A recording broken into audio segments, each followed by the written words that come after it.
Good evening, everyone. Welcome to another edition. This is actually our sixth edition of Education Views and Opinion. And today, as usual, we have a very important, essential, and vital topic for discussion. This is for all teachers and all school owners. And what we are going to discuss today, based on the title of our live today, Flip Classroom Technology. And today we have the beautiful honor to have with us Mr. Abdulateef Adedeji. And also I have my co-host, Mrs. Chinazekwe Bukola. And today we have Mr. Yusuf Kodri. And I'm so pleased to have everyone here. And I would like us to say hello to our viewers. Let's say hello to them. Hi. Hello, everyone. Good afternoon. Thank you. Thank you. Okay, so we're not going to waste our time. We didn't start 4 points, but we are here now. And I would like to read the profile of our guest speaker, our guest today. It's an honor to have you with us. So, Mr.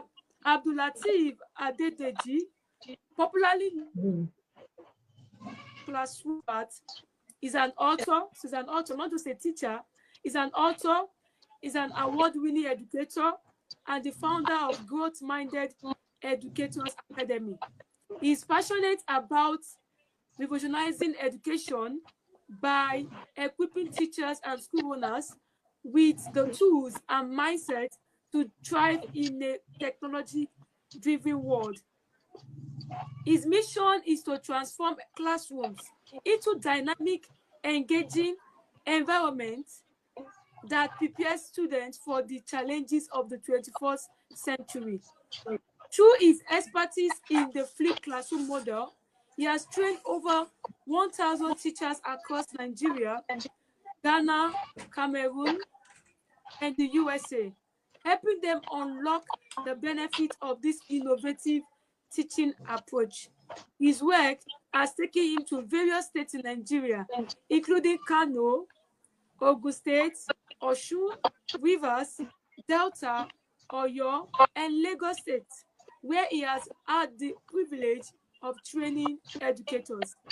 He has also shared insights on rethinking education on platforms like Kaftan TV's Daybreak Africa show and New Central TV's Village Square Africa show.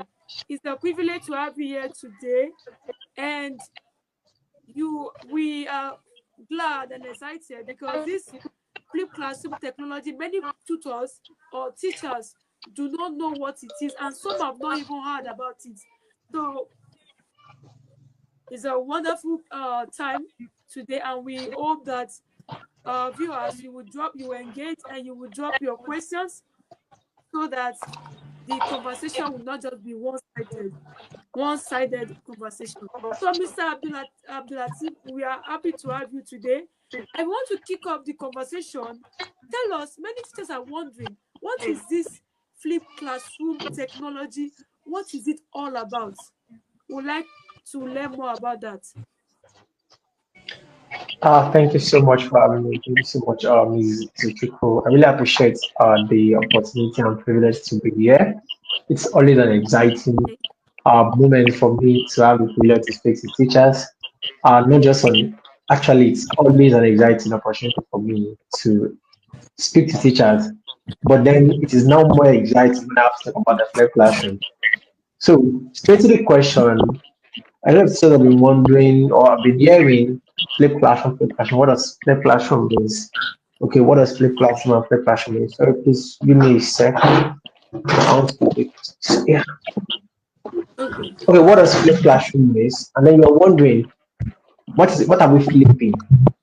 No normal classroom. Now which one is flip classroom again? So I'm just going to like explain to us in a few minutes so that we can be able to understand. But then starting with the English itself, starting with the English, when we say we know classroom, okay, classroom is where learning takes place. Okay, classroom is where learning takes place, or classroom is where teaching and learning take place. Now say flip. Flip means that when we say flip, this is a water bottle now. This is a water bottle. Flip means that I turn this upside down. I flip it. So what is here before is now here. Okay, and what was here before is now here. Okay, that is the idea of the flip classroom. So flip classroom is just what it means. We turn the class upside down.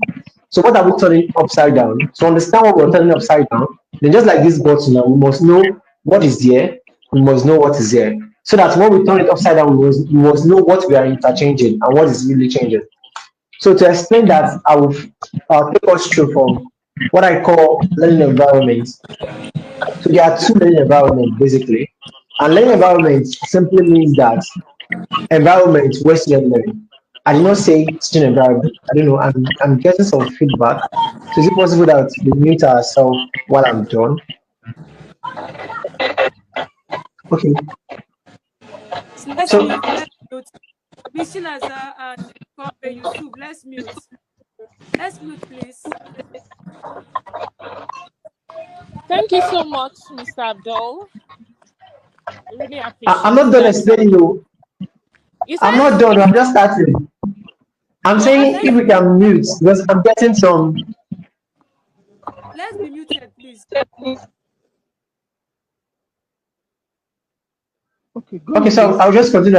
I'm just starting. I'm not like finished the. Well, I'm just starting. Let's just use the word. I'm just starting actually. So what I'm trying to explain is that to understand what the flip classroom is, first we must understand that flip means that we turn something upside down. That's the first thing. Second thing is that we must understand what we are turning upside down. Because when you say you turn something upside down, I mean something that's supposed to be at the top, you bring it to the bottom. Something that's supposed to be the bottom, you bring it to the top. And that takes me to the learning environment. So, and I specifically use the word learning environment. I did not say teaching environment because the most important part of our work as teacher is not to teach, is to teach actually, but then to teach what or what is the teaching leading to? Teaching that is leading to learning. It's just that it's so sad that this time around most of us we focus too much on teaching that we don't maybe give enough attention to whether our students are learning or not. And that's one of the things the flip classroom wants to correct. So as I said, we start from the two learning environments. The first learning environment is where students learn together in a classroom with a teacher. They learn together, so we call it group learning environment. Then the second learning environment is what we call the individual learning environment. That is where students learn on their own. So in the normal classroom that we're familiar with, what happens is these two learning environments. The first learning environment, which is the group learning environment, happens in the classroom where students are taught, students sit down and teachers write notes on the board, explain, and they ask these two questions. I'm glad we have people here. So I want to ask a question. Please, you can unmute to answer this. And then when the teacher is done, he's going to ask at least these two questions. Do you understand? And everybody will answer yes. And then the teacher will ask any question, and they will answer no. Okay, so that's what happened in the group learning environment or the normal classroom. And in the individual learning environment, teachers will give students assignments to go and do at home. They will do the assignment at home. Now, this is where the problem started happening. Is that assignment itself is a tool that is used to measure how effective our teaching is, or how much, or to the extent at which students have actually learned what they are expected to have learned, or the extent at which teachers themselves we have achieved our learning objective, our behavioral objective. The sad thing is that assignment is no longer measuring, is no longer a credible tool to measure this thing again. You know why? Because when students go home, what is on their mind is not, assignment is meant for them to apply what they have learned in class, so that we can know that they have actually learned that particular thing. Because no knowledge is useful until you can apply it. If you have a knowledge and you are not able to apply the knowledge, then the knowledge is just for nothing. So, but what happened with our assignment is that students get home and look for someone to teach them the assignments, which is not a bad thing. But then it gets to a point where teachers ourselves and students and parents inclusive we focus more on getting the assignment done over the student being able to apply what they have learned, which was the essence of the assignment. So that's why students are going to get home and look for someone who's going to teach them the assignment, or look for someone who will even help them to do the assignment. And then they will get to school the next day, the teacher will mark the assignment, they will score 10 over 10. But you see that same assignment, similar question to it, give it to them. The teacher will start wondering what happened. This assignment, everybody did it. Even exam is too far. The assignment that everybody has scored 10 in now, write some of the questions on the board and ask anybody to come and solve it. And you'll be surprised that sometimes the person that scored 10 over 10 might not be able to solve any of it, because we are too focused on test scores, are too focused on scores. And that's why we also have teachers also who will beat children because they don't score 10 over 10 in their test. Because it just tells us that we don't understand, or we are misusing the term assignment. Because assignment is not supposed to tell us how good a student is or how poor they are. It's just supposed to tell us how the extent at which they have understand what we have taught them.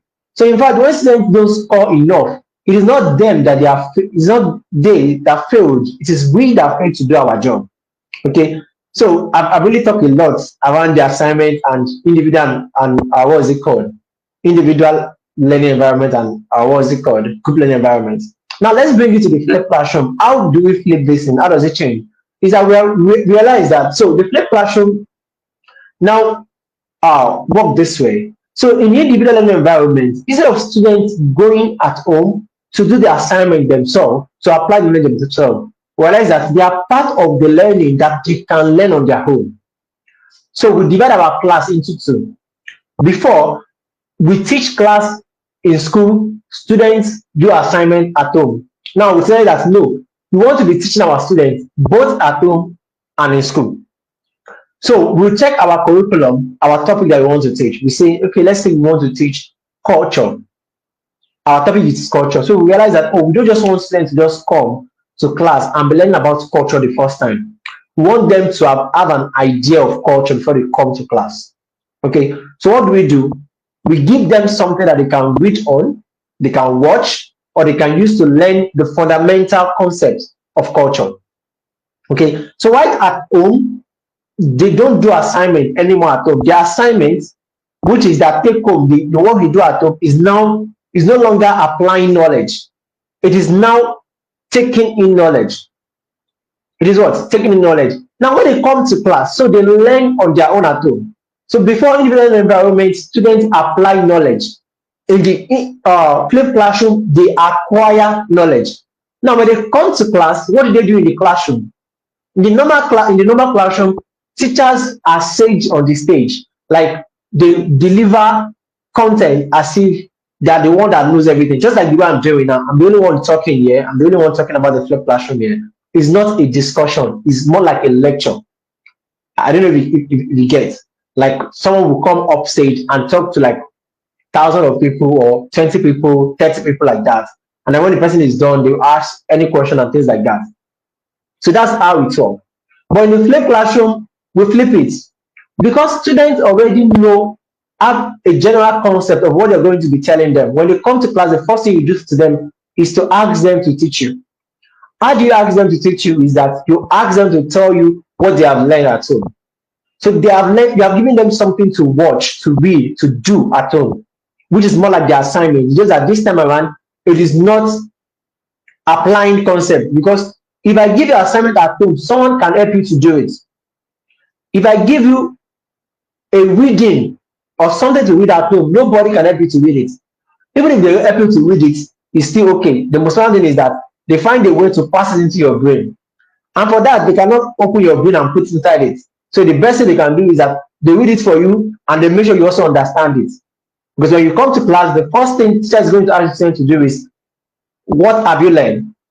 And then the students are going to explain things they learn from there. And then one thing you're going to see about this, one shocking thing you're going to notice, which should not be shocking, is something we experience daily, even when we watch movie, is that we are 4 here right now. I don't know, we have more people that join us. is that when you, if four of us right now watch the same movie, if we watch the same movie, you will agree with me that if they ask us to come and narrate that same movie, we are not going to say the same thing. We're not going to say, as we are going to be pointing to the same direction, but we're not going to say exactly the same thing. Okay, that's how it works. Even though you give your students the same video to watch or the same chapter of a book to read, when they come to your class, they are not going to say the same thing. What's happening in the class? Students come, let's say you have 10 students, 20 students, and then everybody start telling you what they have learned. You now realize that most of the things that you're supposed to do, maybe you come to class before and use 30 minutes out of 40 minutes to write notes. You don't need to again. Because the essence of notes is to remember, is to recall, is to have something that they can use to reinforce their learning. And when they know what's going on, they know the general concept of this, when they understand what they are doing, they don't need much notes, they just need key points. Because it's not the notes itself that matters. It is not what they put in their book that matters. It is what they are able to learn. Okay? So that is how the flipped classroom works. So the teacher asks them questions about what they have learned. The students are going to answer the question, and the teacher is now going to see, okay, what next? After all these things, what is the next level? And that's where they now move on to having discussion. Okay, now we have talked about culture. Everybody knows that culture is a way of life. Everybody knows that in Nigeria, we have different types of culture. We have three major cultures: Hausa, Igbo, Yoruba. They all have their different cultures. We can now start doing practical session. Like there is no topic that you cannot practicalize. Either you do discussion on it, either you do debate on it, either you do experimentation on it. But the most important thing is that your students are working together and they are learning together. You are no longer the person that's going to stand in front of the classroom and the students are going to be looking at you, sitting down and listening and listening and listening. They are going to engage and work with you in the class. They will ask questions. They have watched the video. Some of them already have some questions already. They bombard you with that questions. You answer the question. You also ask them a question. What is this? So more importantly, in the flipped classroom, we are not just feeding students as if they are empty containers. We are just adding to whatever they have already. So that's just the general idea of the flipped classroom. So just cap it, or I'm just going to give a simple definition. So a flipped classroom is simply a flipped classroom model is an innovative approach to teaching where students get access to learning content before they come to class. And class time is dedicated to interactive learning activities and engaging activities that promote communication skills, collaboration skills, critical thinking, creativity, problem solving. So that's simply what the flipped classroom is about. So I don't know if I answered. If I don't, I hope I answered that as quick as I can. Yes, sir. Yes, sir. I hope you can hear me. Yes, you did. Can you hear me? Yes, I can hear you clearly. So, Mr. Lateef, you've traveled, you've gone to different states, you've gone to different, you've met different sets of teachers, training them on this innovative technology. Please, I would like to share. I would like you to share if you if you encountered any challenges, or as you were training them, what were the challenges that you feel are there in integrating or implementing the flipped classroom technology? What challenges do you think teachers face in implementing this innovative technology? We'd like to hear from you, sir. Thank you. Okay, so I'm just going to stick with, I'll just mention 3 or 4. So the first one, the first challenge, and this is the biggest challenge actually, is mindset challenge. Is mindset. Or let me just use this to let me use the challenge. Okay. So let me explain it that way. So mindset, that's number 1. Because when we talk about flipped classroom, just like what I explained now, it can seem exciting or what is it called? It seems like a new thing, and it is a new thing. And that is where the first challenge is, because as human beings, we love security a lot. We love to stick with what we know. Okay, when you go to class now and you teach and you give assignments, that's what you know. Okay, it is a one-size-fits-all thing. It's a routine thing. You do the same thing every day, and that's why some of us, you don't even need to plan your lesson. Just you have a lesson, you have the note already. Just go down and do whatever you need to do. That does not work in the flipped classroom. Why I'm saying that is that, so the mindset part of it is that the first step to implement a flipped classroom is embracing the idea. And you can only embrace an idea if you have two things. If you are open-minded and you understand how the flipped classroom works. Okay, so to even understand how the flipped classroom, you must be first be open-minded. So if you are the type of teachers who believe this is how I was taught, and that's unfortunately that's how most of us run our class. We teach students how we were taught 20 or 30 years ago. So if you are the teacher that believe that, oh, this is how I was taught, and I'm good, and I'm here, then this is how I'm going to continue teaching. Then you cannot even decide to implement the flipped classroom at all. That's the first challenge. To implement the flipped classroom, you must first see the need for it. You must first be open to it. You must be open. If you are not open to it, then you have no business. You cannot even understand how it works, not to talk of decide that you want to decide to now learn how to implement it. So that's the first thing. So mindset is very, very important. As teachers, we must be open-minded, we must be creative, we must be innovative, we must be open to new ideas. We cannot just be fixed-minded and say, well, this is how we have always do it, and that's how I will continue to do it. The second one is technology. Okay, technology, because so this is a challenge, and it's not also a challenge like that. Because one thing I always try to separate whenever I talk about flipped classroom is that when you talk about flipped classroom, basically you can't talk about flipped classroom and not talk about technology because of the world we are. But when you go back, you realize that the concept of the flipped classroom itself has been existent for a long time, decades. It's something we have been doing. In fact, some of us are doing in our classroom without using a single piece of technology, any form of digital tech. Let me use that word. Without using any form of digital technology. But the idea is that because of the world we are right now, and the abundance of technology, school tools, applications, phones, smartphones, everything, you cannot talk about flipped classroom, not talk about technology. And that's where the first problem is. Because we're going to implement the flipped classroom for 21st century children in the 21st century. You have to use technology. And again, that goes back to mindset. Our teachers, which means for you to be able to implement the flipped classroom effectively, you need to be a tech-savvy teacher.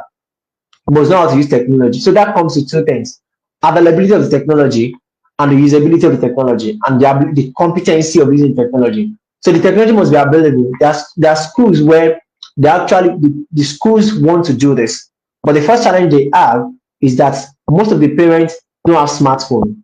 Because for this to actually work in this period, to work well, students have access to a smartphone at home or a laptop at home, what they can use to watch videos or go through every materials they need to go through at home. They need to have access to it.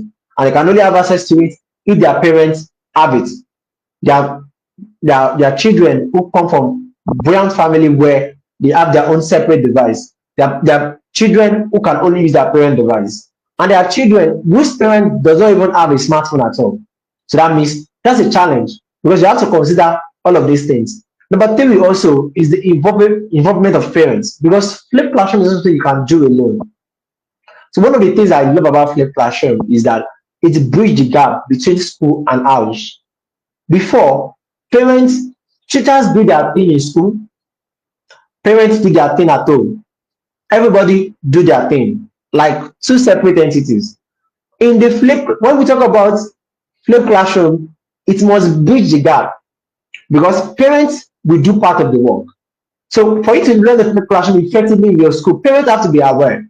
They are the one that are going to give their children phone to watch video at home. They are the one that will make sure that the students watch the video at home. So they have to be part of it. So they have to be involved and they have to be informed. So some schools, just like I said earlier about mindset for teachers, that teachers resist the change.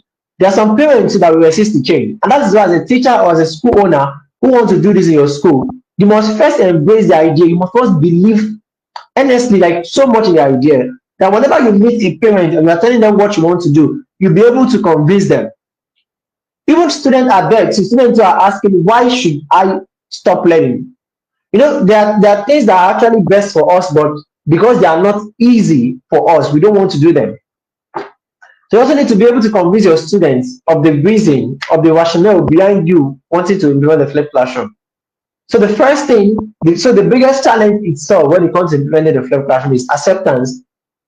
Teachers, parents, school owners, student themselves, and then availability of technology.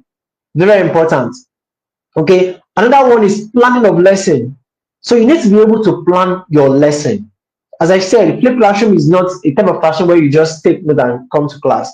You have to plan what you're going to do to your students to take home, to read at home, to watch at home. You also have to plan, because you will realize that most of the topics we do in the class, there are topics that, okay, let me come from this area. So there's something we call Bloom taxonomy. So Bloom taxonomy is like a metric for cognition, for level of cognitive, let me use it, measurement of cognitive development when it comes to a particular topic.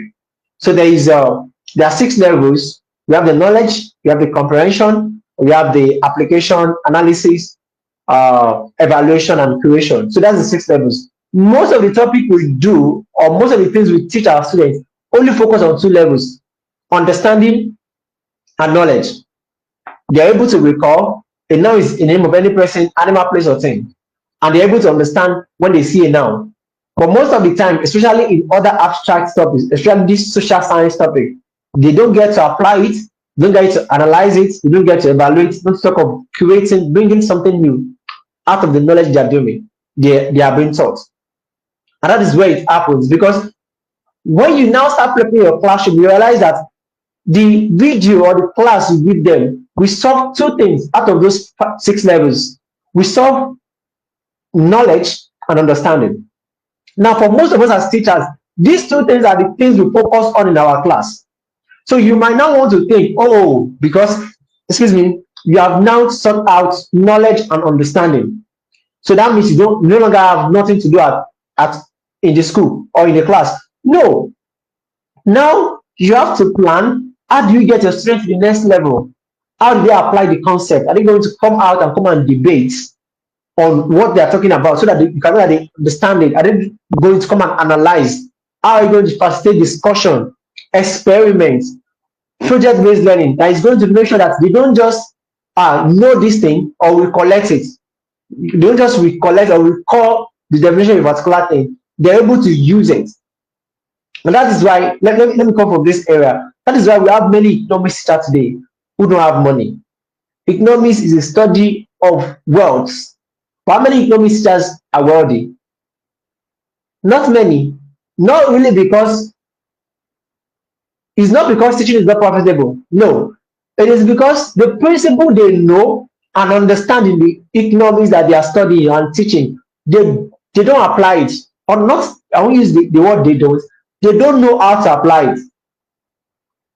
That is the idea. And that's why you see someone that studied mechanical engineering, first class. In fact, you will see someone that will be the overall best graduate student of the old school, study mechanical engineering. If he's traveling and motor on his car has fault, he does not know what to do. He does not even know how to open the bonnet. But he studied mechanical engineering. He passed the exam, because most of the time we only focus on what? Knowing and understanding. So I say all of this to say that one of the challenges of flipped classroom is planning. You must be able to sit down and actually plan. You must plan, what am I going to give to my students at home, to watch at home? And when they come to class, how will I engage them so that they go beyond knowledge or notes memorization, because they go beyond just knowing and understanding to the place where they can apply and analyze, and even they can get to the point where they evaluate and create. So these are the challenges. Again, acceptance, getting teachers to accept. In fact, I remember when I went to Kano, I faced like 4 to 5 days training in Kano, and for a whole day, the only thing I talk about is flipped classroom. Not to talk about, not even implementing. If I want to have training, I spend most of my time explaining the flipped classroom. It's more like me selling the flipped classroom to them. Because if they are not sold, if I'm not able to sell the flipped classroom to them, then if they don't buy the flipped classroom, they cannot buy the implementation of the classroom. They cannot know how to implement it. They won't be interested. So these are the distance: acceptance, availability and the use of technology, availability and the use of technology, parent involvement, and then planning of lesson. So I think I'll just stop there, so we can move to the next question.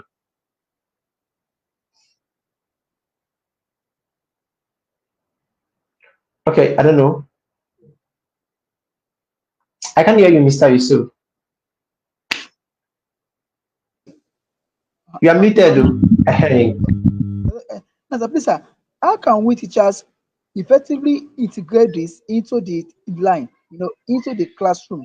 How can we effectively integrate this FCT, which is the flip classroom technology, into the teaching line, into the classroom, into the pedagogy? How can we effectively integrate it? All right. So, thank you so much for the question. So, to effectively implement it, so there are some steps we need to follow. And before I even go there, because yeah, we are implementing. So, I'm going to explain this in like under 4 points. Okay, under 4 points. So, first, I'm going to start by explaining. I've already mentioned it while answering the last question, but I'll just quickly go back to it. The 4 things that you need to do to even start before you start implementing the classroom, and then I'm going to explain the pillars of the flipped classroom, because everything has their own pillars. If you don't know the pillars of the flipped classroom, then it can't stand on anything. Without the pillars, there's nothing you want to build a flipped classroom on. And I'm going to explain the step-by-step process of implement the flipped classroom in your school. And also I'll just maybe add also the differences of implementing the flipped classroom. So let's start with the 4 things you need to do before you start implementing the flipped classroom. I already explained it this last time, but you just like emphasize on how important it is. So the first one is to embrace the idea. Before you even start implementing the flipped classroom, you must first embrace the idea. You must know. And embracing the idea means 2 things, as I mentioned earlier: being open-minded and understanding how the flipped classroom works. The second thing is to get trained. Okay, so beyond understanding what the flipped classroom is, there are a lot of tools that you need to implement the flipped classroom. You need to be able to create videos, share your videos, create assessments, plan your lesson, do all of those things. Those are the technical part of implementing the flipped classroom. You must know them. If there is school owner that want to do this, you need to train your teachers. If that's when I was reading my profile, that was what I went to do in those schools.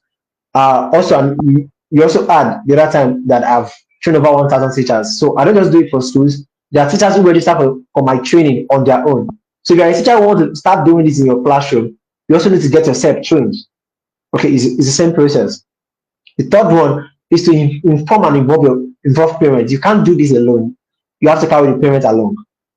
All these are things you must set before you even start talking about classroom implementation. This is like after you have said that you want to implement, these are the 4 things you must first do before you are even ready to start doing it in the classroom. Now, the fourth is educating your students or orientation. As I mentioned, all of us are resistant to, most of us are resistant to changes. So you have to be able to convince your students of the necessity of using the flipped classroom in the classroom. You have to be able to explain that to them. So these are the 4 things. Now let's quickly talk about the pillars of the flipped classroom. So the flipped classroom stand on 4 pillars, and it can be easily remembered using the word flip. F-L-I-P. F means flexible learning. Flexible learning means that, as the word says, flexible. In the traditional classroom, we go this way, straight like this. It's a one-size-fits-all. We do it the same way every day. But in the flipped classroom, there is room for flexibility. In fact, there's no room for, it's not like there's room. Flexibility is a must. You don't do things the same way. Okay, there's some topics that will require you to change the arrangement of your classroom. You must do it, because the flipped classroom is not here to suit teachers. It's not here to, in fact, let me say it here. It's not here to make your work easier. It's here to make your work more impactful. That is the idea. It's not here to like make you be a better teacher. You definitely be a better teacher, but it's also more interested in making your students to be better learners. So there are some things you have to do that will go against what I've been doing before. The most important question you must ask yourself is, what is best for my students? What's the best way to communicate this topic, to teach this topic to my students? And that is where the flexibility comes in. You must be flexible. You cannot say, oh, I've always taught this class this way. You have to ask yourself, is this thing working? If it's not working, what better way can I use to do it? That's the F, flexible learning. The L there is learning culture. Learning culture is saying that in your classroom, what's the culture of learning? And the culture of learning must be student-centered. Student-centered simply means that the class is owned by you and the students. The other one is teacher-centered, where you are the alpha and omega of the classroom. In the flipped classroom, classroom must be student-centered. It means, as I've explained just now, that everything you are doing must be towards the need of the student, must be to meet the needs of the students. Students must be, as I said, student-centered. Students must be at the center of everything you do. The first people you are going to consider before you make any decision, say anything, will be your students. That is the idea. That's L. I means intentional content. And I've explained this earlier too, that when you are dealing with a flipped classroom, the content you give to your students to watch at home, you must plan it. It is deliberate. It is intentional. You don't just give them anything. You don't just do it by watch. Everything is planned from A to Z. You must plan everything. Everything requires planning, intentional content. You cannot want to teach quadratic equation in your class now and give students simultaneous equation to watch at home. No, everything you are doing must be aligned, not just with the curriculum, but with everything. So the pre-class lesson must align with the in-class lesson, and even the post-class assignment. So you have to be intentional about everything. You have to always ask the question, what is the best way to do this? Which content is the best to give to them at home? Which one is the best to teach them in class? Which one is the best to ask them to do on their own at home? Okay, so that's the third one. The fourth one, which is you, P is professional educator, is that you cannot implement all this flipped classroom. We can't do all these things. You cannot have a flexible learning in your classroom. Your culture cannot be student-centered, and there's nothing like intentional content without the educator, without the professional educator. So before you even, so this also takes us back to step 2 of the 4 requirements I mentioned earlier, which is training yourself or training your teachers. Now, what makes you a professional educator is that you know how to implement this thing in your class. So if you don't know how to move all these things, move all the parts of the play classroom, put them, they're like puzzle. You don't know how to put all of them together, then nothing will happen. Nothing, basically. So the professional educator is very important. You are the one, you are the one that is making all of this thing happen. If your classroom is being flipped, you are the flipper. You are the one flipping the classroom. Now, there are 2 ways to implement a flipped classroom. We call it the out-class flipping and the in-class flipping. What does that mean? The default flipped classroom is the out-class flipping, which was what I explained earlier, that students get access to materials to watch at home, outside the class, and then they come back to the class to continue the learning. But the in-class flipping, on the other hand, talks about it is like you are in an environment now where students don't have access to device, to watch video at home, to do all those things at home. So what do you want to do? You can bring it into the classroom. So student, you might be, for example, now let's say you have a big school, you teach in a big school. This is not even just for on the South community. You teach in a big school now, but your students, your pupil or students always go home late, maybe from school, or you're in an environment where the parents, basically, your type of parents you have in your school, they go to work and come back late in the night. So what that means is that students will not have the time to actually watch this video and do all these things. But you still want to give them a feeling of a flipped classroom. Not really, and I really want to say this, that as I've been talking about the flipped classroom earlier, you must know that the flipped classroom itself is not the most important thing. It is what you achieve with the flipped classroom. So now you want to achieve that same thing that you have achieved with them if they have access to these videos at home. So what do? You can come to the class, you have a large screen, a projector, or a smart board, a smart TV, and you can actually play videos for them before they start. That's in-class flipping. So you're supposed to give them let's say, 3 or 4 minutes video to watch at home before they come to class. Now everybody sit down like as if they're in a movie theater, and they watch the video together. Hey. The video about what they have watched in the video. That's in-class flipping. Now let's quickly go to classroom implementation. So to implement a flipped classroom, you need to follow at least 6 steps. First step, you need to plan your lesson. Planning of your lesson is very, very important. You need to plan your lesson. What am I going to give to your school? What will students do at home? What will they do in class? And to plan this lesson, you can easily use AI for it. You can use AI to plan your lesson. Just go to any AI that you use, tell the topic you want to plan a flow classroom on. Give it all the necessary information, the number of students in your class, what you want, the class itself, the number of times you meet the students in per week, all the information normally that you're going to use that you need to generate a complete lesson plan or lesson notes. But the most important part of this is that tell it to do all of this in a flipped classroom setting. Those 3 words, very important. 4 words rather, in, or let me say 5, in a flipped classroom setting. That will make all the difference. So anything is going to plan for you is going to make it to be in flipped classroom setting. It will give you pre-class, it will give you in class, it will give you post-class content. And you can try it wherever you are. Maybe you're done watching this video, just go to, you're using ChatGPT, go to ChatGPT and try it. Okay, and you're going to say it. That's number 1. Number 2, also in this planning, also it is this planning stage that you also need to come to. You also need to like determine what are the objectives of this lesson itself. And one assignment I always give to teachers whenever you want to implement a flipped classroom is that, number 1, I have a webinar that's coming up next week Wednesday.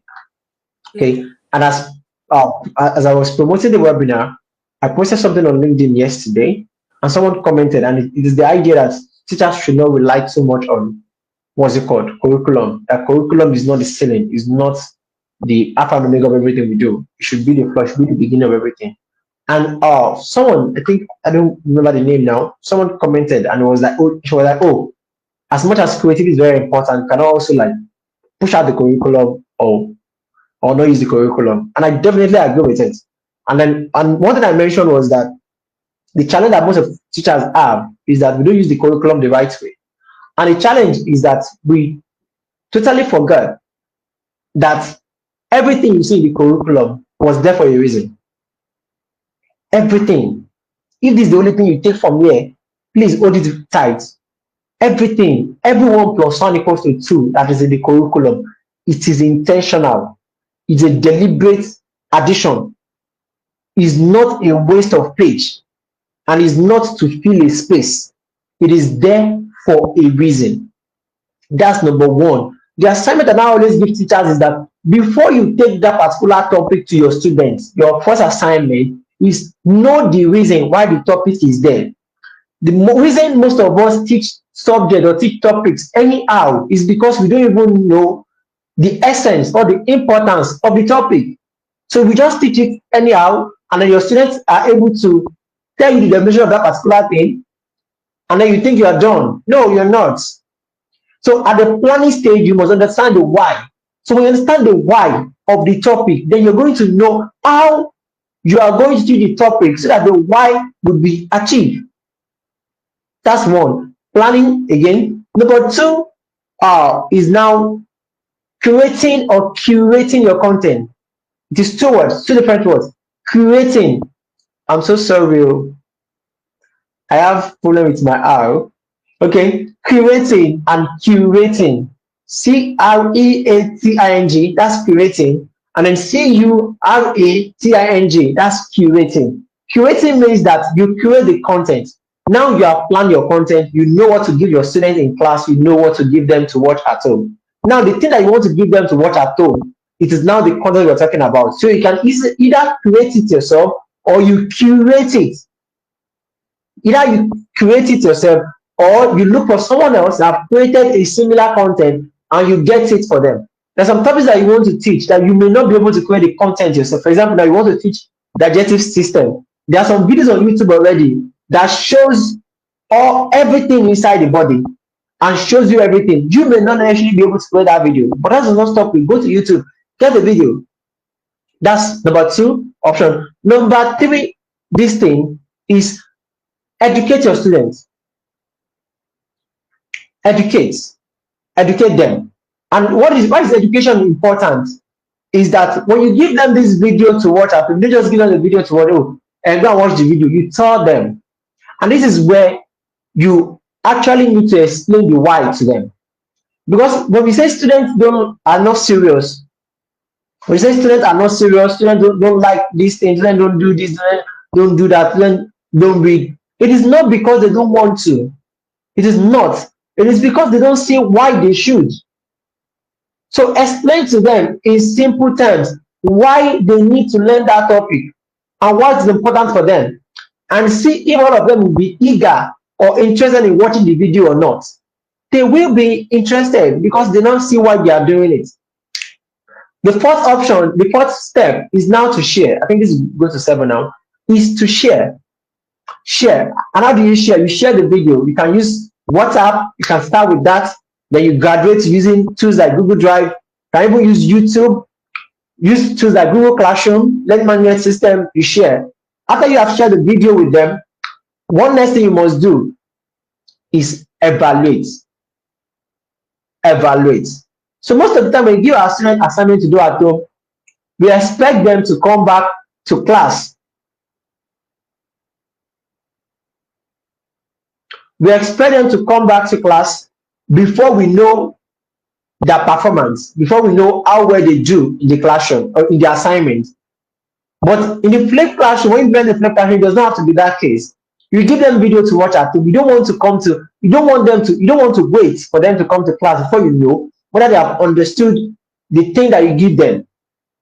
So you can give them short assessments, multiple choice assessment, gamified quiz. A quiz is going to feel like game for them, where they will just go answer A, B, C, D.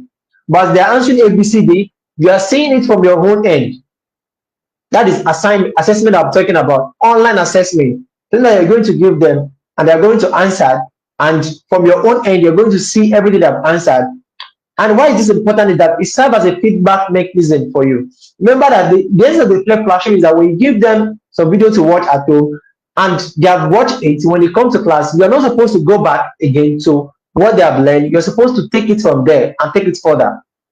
So from assessing how much they understand the video that you have given them now, what will happen is that you know what to do better on. You know what to plan ahead for your lesson.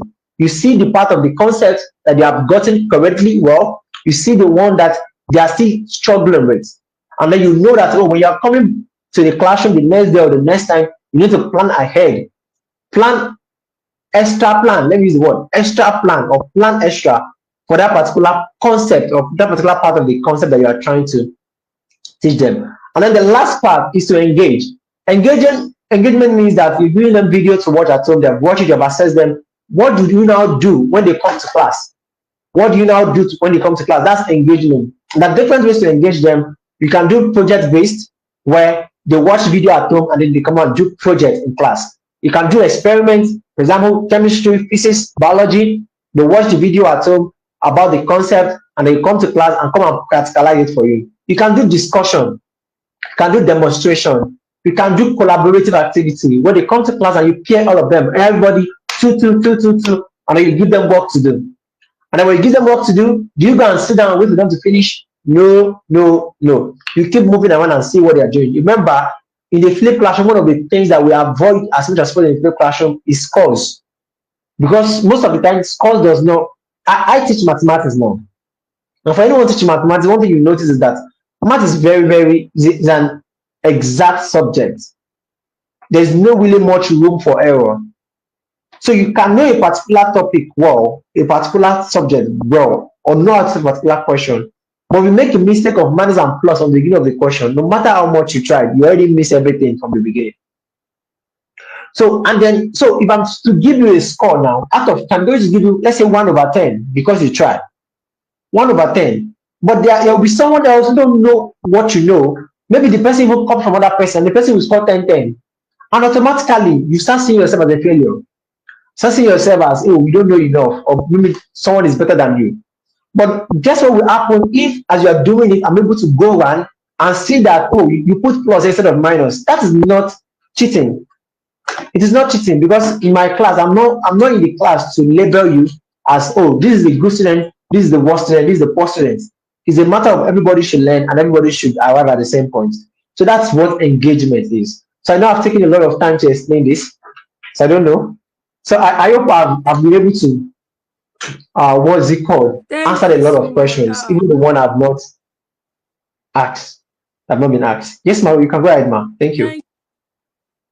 Thank you so much. Mr. Abdul Latif, thank you so much. Thank you.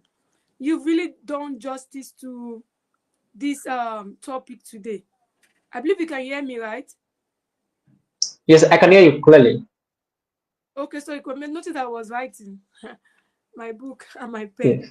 Okay, thank you so much. And you know, the implementation, which I believe that you did a lot of justice to that.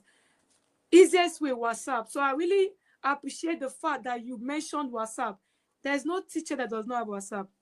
Every parent have WhatsApp. So those videos, so I really appreciate that aspect of you saying WhatsApp is very, the Google Drive, some teachers may not know how to use it, but for the WhatsApp, they can really use it, and that will really help to integrate the flipped classroom technology in their class.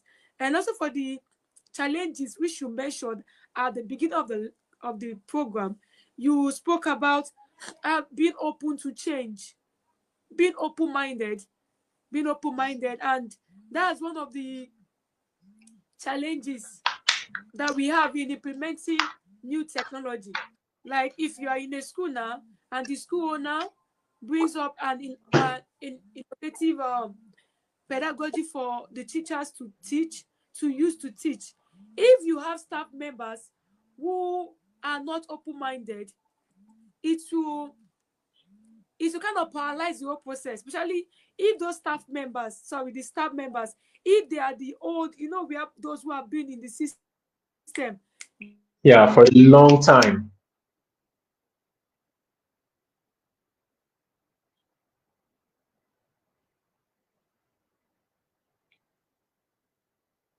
They'll be teaching the technology, in that there will be a backlog.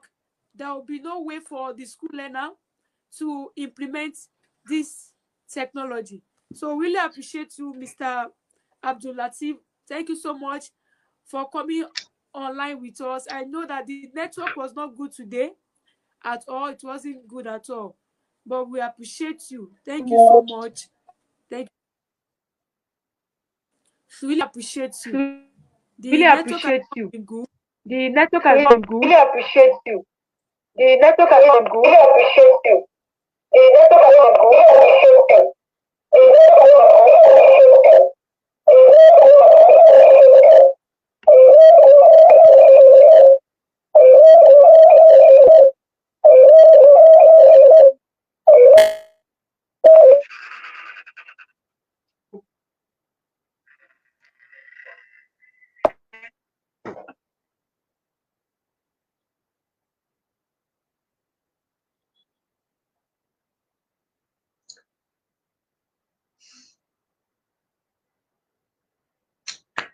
I can hear you.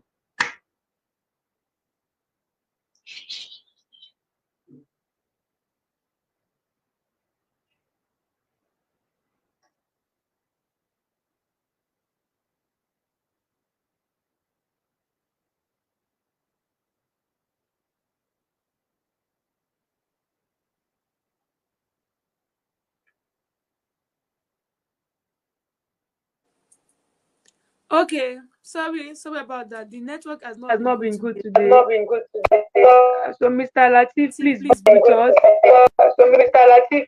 So, Mr. Latif. Okay, it seems to join with two devices. It seems to join with two devices. Yeah. I'm trying to mute one. Yeah. I'm trying to mute one. Yeah. I'm trying to mute one. Yeah. I'm trying to mute one.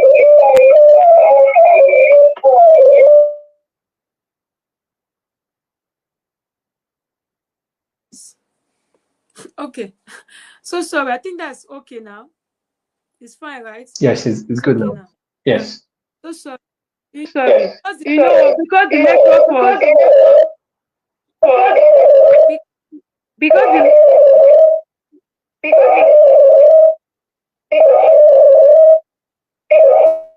okay. So because the network was not going well, so I was trying to see if I can kind of what do you call it, meddle with two network. So this one now is another network, and the one here is another network. So just to mitigate the situation, because you can't depend on one network source. So this one came up, this one started acting well. So sorry about that, and I apologize. The network was so bad today, but despite it, Mr. Latif, you did justice to the program. I really appreciate you. I really appreciate you. God bless you. Thank you. Mr. Quadri, do you have any Thank you, ma'am. need to ask our guest speaker before we call it a day? Is already past. Ma'am, say what, ma'am? I can't hear you, please. It's not clear here. Oh. Okay, I said, do you have any, So, do you have anything to ask Uh, Mr. okay, we have just our guest speaker for helping us with the topic. We appreciate you very, very well. Thank you, sir. And we are so sorry for the bad network. Because and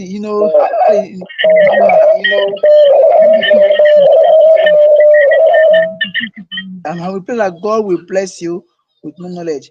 And we also encourage our viewers, our listeners, our school heads, school proprietors and teachers to endeavor to key into this program as education narration is changing in Nigeria and abroad. And if we key into this program, into these new teaching methods, it helps us to have a new way. It makes those international teaching organizations to see us with a new method, with a new growing dimension. So we encourage teachers and school head to train their teachers, especially with you, an expert, to train teachers in the use of this fluid classroom technology, so that we can begin to move away from the normal teaching method. So our guest speaker, we appreciate you very, very well. Thank you, sir. Thank you so much, sir. Thank you for the opportunity. It's a pleasure to be here.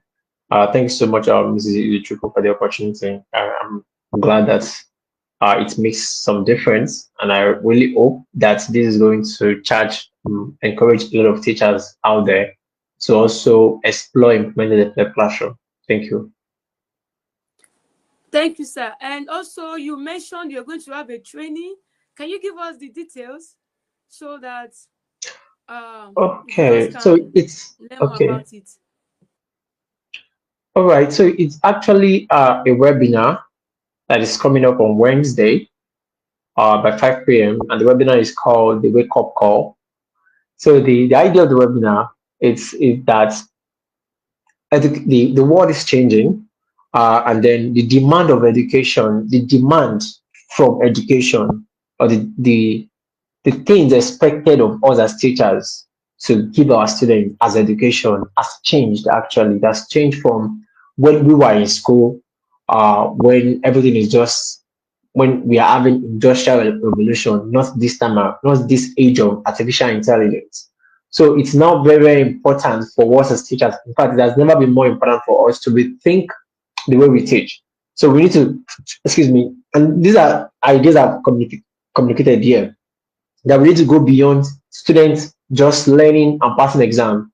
We need to be able to prepare students for the future of work, where students can go to school, finish school, and don't ever have to look for a job, because they are thinking before they leave school, they're already thinking of the problem they want to solve, the things they want to do. They have the skills to communicate with people, to collaborate with everybody. So that's the idea of the webinar. To open is just to remind teachers that we are sleeping, that the education that the way we're teaching our students right now is already obsolete. It's not enough to give them what they want. And then it's time for us to wake up and start to reimagine or rethink the way we teach, so we can adequately prepare our students for the future. So that's the idea of the webinar. And it's actually free. It's coming up on Wednesday by 5 p.m. It's going to be on Zoom. So I don't know if you don't mind, I can send the link to you. If you want to share it with your community, I can send it to you on WhatsApp.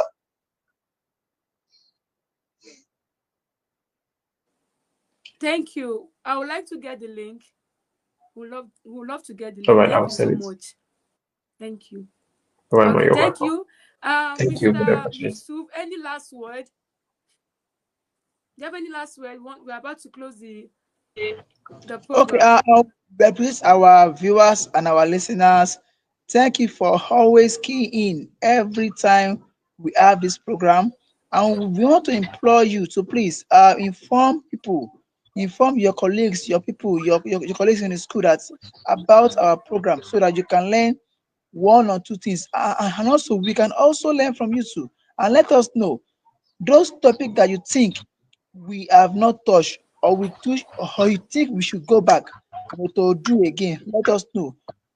Thank you. We appreciate you. And please help us to share the link, share our videos, share it so that it can come as a way of awareness to teachers and to other educators that are not aware of this program. We appreciate you. Thank you very much. Yeah, thank you so much. Thank you, everyone. And a big thank you to our guest speaker, Mr. Abdul Latif Adedeji, the Flip Classroom Technology expert. It's been a lovely time.